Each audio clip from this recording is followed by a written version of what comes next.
नमस्कार दोस्तों, कैसे हो आप सब? आशा करती हूँ आप स्वस्थ एवं खुशहाल होंगे। आज हम सुनेंगे मीनू त्रिपाठी जी द्वारा रचित कहानी जेंटलमैन।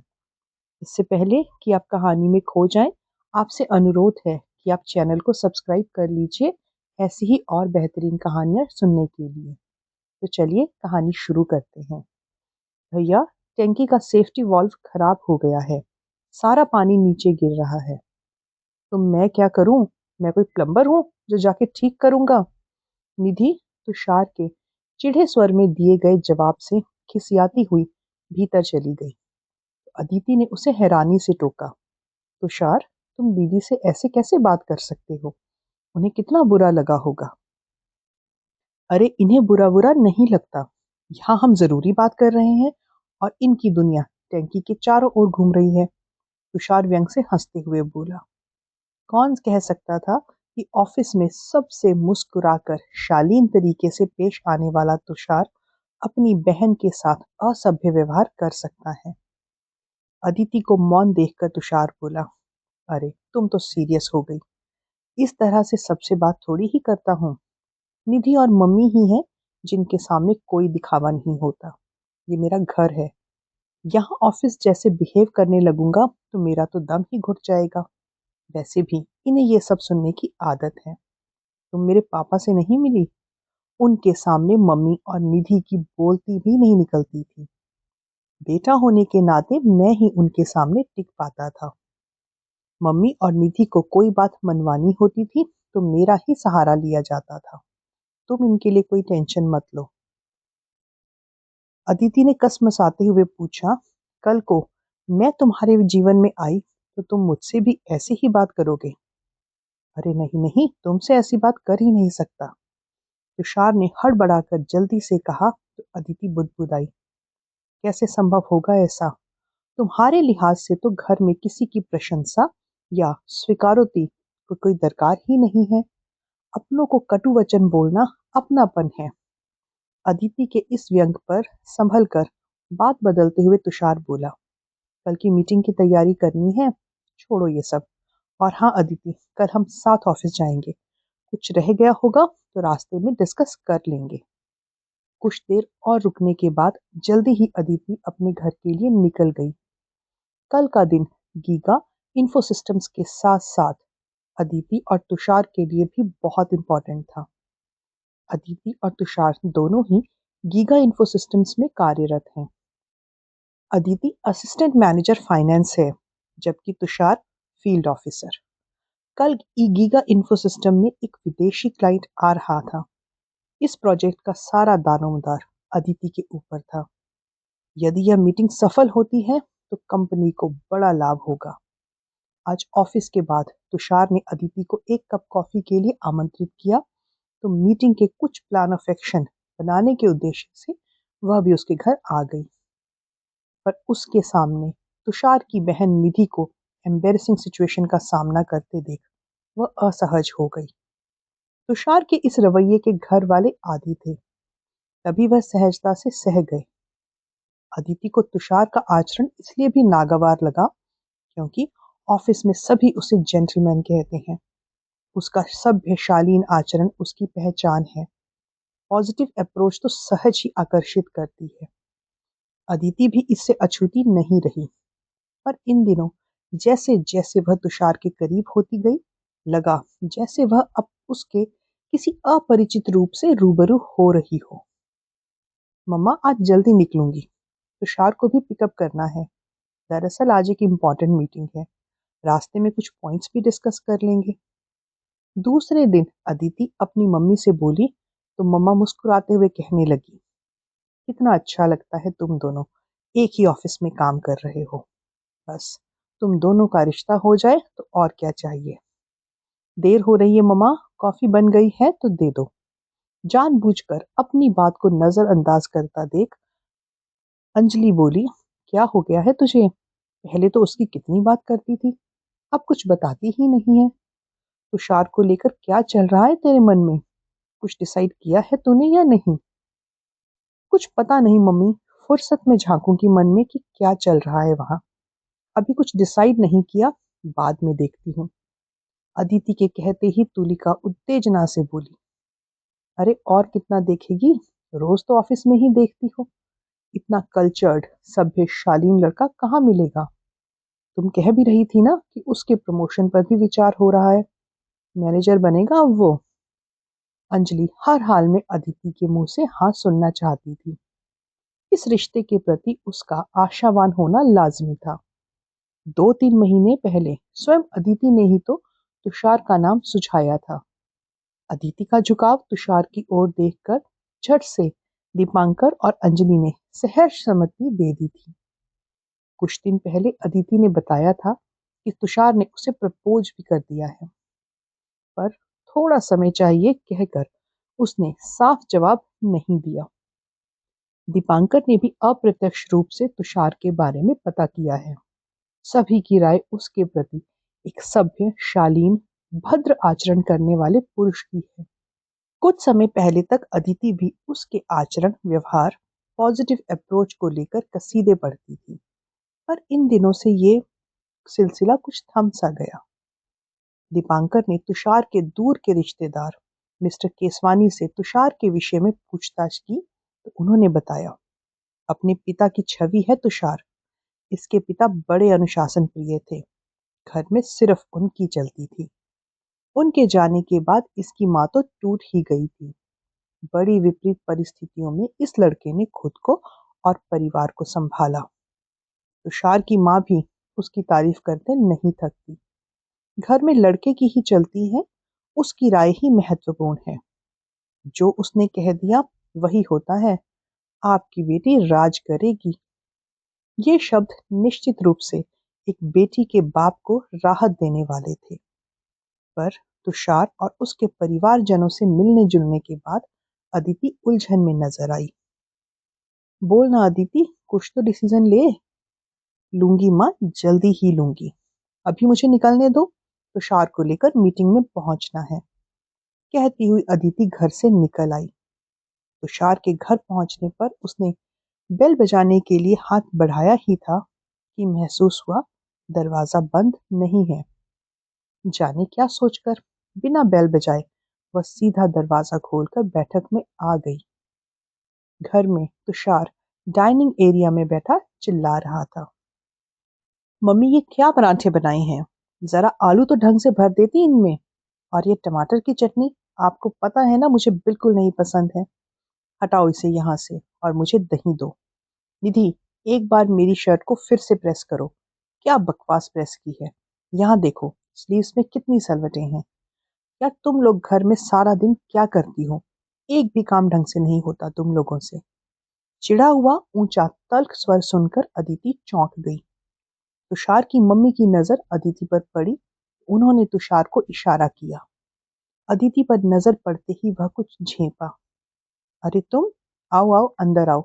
माँ फटाफट चाय बनाओ। नहीं नहीं, तुम जल्दी ब्रेकफास्ट करके आओ। एक दो पॉइंट्स और ध्यान में आए हैं जिन पर बात कर लेते हैं। बस मैडम अभी हाजिर हुआ। कहते हुए वह जल्दी जल्दी नाश्ता करता रहा, साथ साथ घर की महिलाओं को निर्देश देता रहा। बीच बीच में वह अदिति की तारीफ करना भी नहीं भूलता। तुम्हारा काम के लिए कमिटमेंट, सारा नियोजन, कार्यशैली, तुम्हारी एफिशिएंसी, ये सब मुझे तुम्हारा मुरीद कर देती है।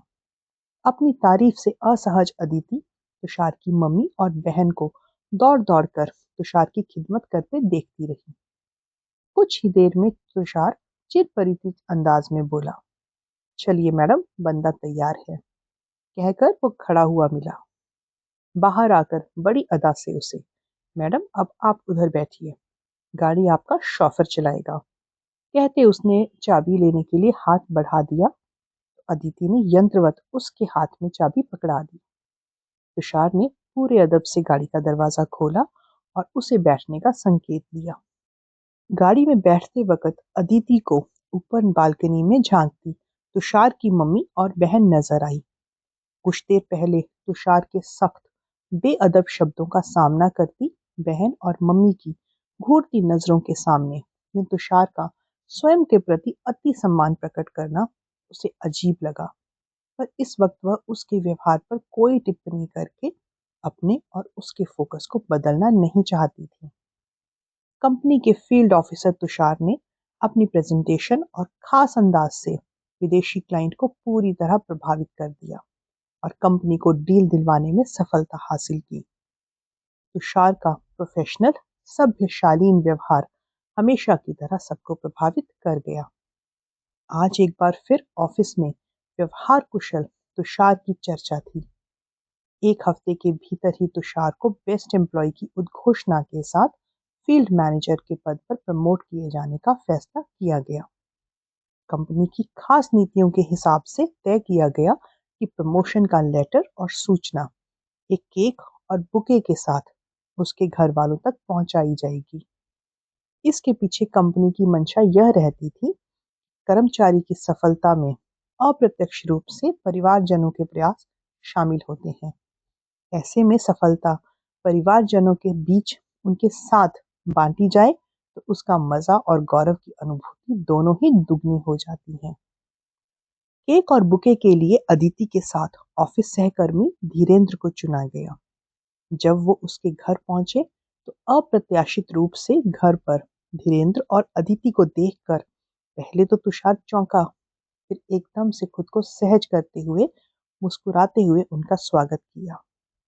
तुषार, बॉस ने एक गुड न्यूज़ देने के लिए हमें भेजा है, पर उसे सुनने के लिए घर के बाकी सदस्यों का यहाँ होना जरूरी है। धीरेन्द्र ने मुस्कुराकर कहा। अदिति भी उत्साह में, आंटी कहाँ है, कहकर भीतर कमरे में जाने लगी। अरे तुम रुको, मैं बुलाता हूँ, कहकर तुषार जल्दी से कमरे में चला गया। उसके पीछे पीछे आती अदिति के कदम उसके कमरे के बाहर ही रुक गए। अंदर से तुषार की आवाज आ रही थी, ऑफिस से मेरे कुलीग्स आए हैं मम्मी, जितनी जरूरी हो बस उतना ही बोलना, फालतू की बातें लेकर मत बैठ जाना। वो लोग तुम लोगों को भी बुला रहे हैं, फटाफट आओ। शायद मेरे प्रमोशन पर कोई डिसीजन हुआ है। सुन निधि, तू जरा जल्दी ही वहां से उठ जाना, ये नहीं कि वहीं ही जम के बैठ जाना। इतना तो तुझे पता नहीं चलता कि किसके सामने क्या बात करनी है। बदले में तुषार की माँ या बहन ने क्या कहा, ये सुनने के लिए अदिति वहां खड़ी नहीं रह पाई। तुषार की बेअदबी से उसे चिढ़ हुई। ऑफिस में महिला सहकर्मियों से अदब से पेश आने वाले तुषार का यह रूप निश्चय ही स्वीकार योग्य नहीं था। एक बुके और खुशखबरी देने के बाद अदिति और धीरेन्द्र चले गए। दूसरे दिन रविवार को तुषार का सुबह सुबह फोन आया। अब मैं फील्ड मैनेजर बन गया हूँ। अदिति, अब बताओ तुम्हारी क्या इच्छा है, आगे के लिए तुमने क्या सोचा है। तुषार की बात पर अदिति हंसकर बोली, मैनेजर साहब, आगे के लिए अब आपको सोचना है कि किस तरह आप अपने दोहरे आचरण के अंतर को कम करेंगे। मेरी इच्छा है कि अब आप महिलाओं को दोयम दर्जे का व्यवहार ना दें। मतलब जैसा व्यवहार आप बाहर करते हैं वैसा ही घर में करें। ऐसा जवाब किसी भी तरह से अपेक्षित नहीं था, इसलिए तुषार खिसिया कर बोला, शायद तुम कहना चाह रही हो कि मैं ऑफिस की तरह घर पर भी व्यावसायिक नकलीपन का साथ रहूं। नहीं नहीं, ये संभव नहीं। ओह, फिर तो बात यहीं खत्म हुई। गलती मेरी थी जो मैं नकलीपन की ओर आकर्षित हुई। अदिति की बात निसंदेह उसके अहम को चोट पहुंचा गई, पर वह सुनने को बाध्य था, क्योंकि अदिति उसके घर की सदस्य नहीं थी अभी तक। उसके साथ रिश्ता अभी भी प्योर प्रोफेशनल था। अदिति दृढ़ता से बोल रही थी, तुषार, आज सभी जीवन की आपाधापी के तनाव से ग्रस्त हैं। तुम्हारे साथ साथ आंटी और निधि को भी कोई ना कोई तनाव परेशानी जरूर होगी। फिर ऐसे में सिर्फ तुम ही क्यों मनचाहा व्यवहार करने की छूट मिले। क्या ये छूट उन्हें नहीं मिल सकती? क्या ये छूट उन्हें सिर्फ इसलिए नहीं है क्योंकि तुम्हारा पुरुषोचित अहम इसकी इजाजत नहीं देता? तुम्हारा पारिवारिक जीवन शांत, संतोषप्रद रहे, इस विशेष कामना के साथ मैं तुम्हारे उज्जवल भविष्य की कामना करूंगी। हमारे आगे का साथ सिर्फ ऑफिस तक। बाय। कहते हुए जब अदिति ने फोन रखा तो लगा जैसे मन मस्तिष्क पर पड़ा अनचाहा बोझ हल्का हो गया हो। तो ये तुम्हारा अंतिम निर्णय है? दीपांकर की आवाज पर अदिति चौंक कर मुड़ी तो पाया मम्मी पापा पीछे खड़े बातें सुन रहे थे। दोनों की आंखों में ढेर सारी चिंता देखकर वह कुछ कहती उससे पहले ही अंजलि वहीं कुर्सी पर निढाल बैठ गई। उसके कानों में अदिति की कही पुरानी बातें गूंज रही थी। Mummy, Tushar self made man है, बेहद संतुलित और परफेक्शनिस्ट है, और कूल भी। यहाँ तक कि कितनी भी एडवर्स सिचुएशन हो वह अपना आपा नहीं खोता। फिर तो तुम्हारे मिस्टर परफेक्ट से मिलना ही पड़ेगा। कुछ दिन पहले हुए पिता पुत्री के संवाद अंजलि के कानों में शहद घोल गए थे, पर आज अदिति के मुंह से जो सुना उससे सब आशाएं धराशायी हो गई। क्या हुआ? अंजलि की थरथराती आवाज पर अदिति प्यार से उनके हाथों को थामते हुए सब कुछ बताते हुए बोली। एक सभ्य शालीन व्यक्तित्व घर पर गुस्सैल अशिष्ट दिखे, इसके क्या मायने होंगे? अदिति के इस अटपटे प्रश्न का जवाब अंजलि को नहीं सूझा, पर दीपांकर बोल पड़े। बाहर सामाजिक, व्यवसायिक, आर्थिक दबाव के कारण थोड़ा बहुत बनावटी व्यवहार जरूर होता है, पर घर वालों के सामने ऐसा कोई दबाव नहीं होता, इसलिए व्यक्ति का इच्छित व्यवहार कभी कभी अटपटा लग सकता है। पापा, तुषार घर में निरंकुश शासकता व्यवहार करते हैं। यह सुनते ही अंजलि चिढ़कर बोली, ये क्या बात हुई? क्या घर पर भी व्यक्ति बाहरी मुखौटा ओढ़े रहे? मम्मी, मानती हूँ घर एक आराम गाह है, जहाँ व्यक्ति अपने बाहरी मुखौटे के बोझ से खुद को मुक्त रखकर बनावटी व्यवहार से इतर प्रदर्शन करता है। यह जरूरी भी है और स्वाभाविक भी। व्यवहार में थोड़ा बहुत अंतर सही है, पर जरूरत से बहुत ज्यादा भिन्नता खतरे का संकेत है। अदिति से यह सुनकर दीपांकर बोले, बाहर शालीन शिष्ट व्यवहार रखने वाला व्यक्ति घर पर सदैव अशिष्टता क्यों दिखाता है? इसका कारण क्या है? कभी यह जानने की कोशिश की तुमने? यह सुन अदिति गंभीरता से बोली, मुझे तुषार के दोयम व्यवहार की जड़ बचपन में दिखती है। उसका बचपन अनुशासन प्रिय, पिता द्वारा पुरुष वर्ग के प्रति ऊंची खास दर्ज रखने वाली सोच से पोषित हुआ है। पिता के बाद उनकी मां ने सहारे के लिए बेटे को जरूरत से ज्यादा अहमियत दी। अब इस अहमियत की उसे आदत पड़ गई है। मुझे चिंता है कि ये दुष्क्रम यदि कायम रहा तो क्या होगा। कोई मेरे लिए बदले इसकी गारंटी नहीं है, फिर एडजस्टमेंट कैसे होगा? अदिति के कहने पर अंजलि बोली, बिना एडजस्टमेंट के कौन सी शादी निभेगी बताओ? अंजलि के कहने पर दीपांकर बोले, थोड़ी बहुत परिस्थितियों जनित एडजस्टमेंट सही है, पर पूरी तरह से एडजस्टमेंट पर आधारित रिश्ता सही नहीं है। अदिति ने जो किया सही किया। यह सुनकर अदिति दीपांकर के गले लग गई। कितने दिनों से चली रही उलझन आज सुलझ गई थी। अंजलि अब भी थोड़ा परेशान थी, पर दीपांकर खुश।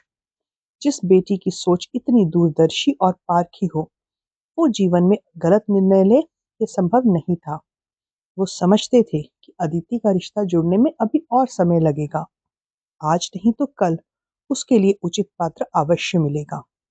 वैसे भी जहाँ जीवन भर का सवाल हो, वहां पर सही समय पर सही निर्णय लेना ही उचित है। तो दोस्तों, ये थी आज की कहानी। कहानी कैसी लगी हमें कमेंट करके ज़रूर बताइएगा। अगर कहानी अच्छी लगी तो इसे लाइक कीजिए और शेयर कीजिए, और ऐसी ही और बेहतरीन कहानियाँ सुनने के लिए चैनल से जुड़े रहिए। तब तक अपना ध्यान रखिए। धन्यवाद।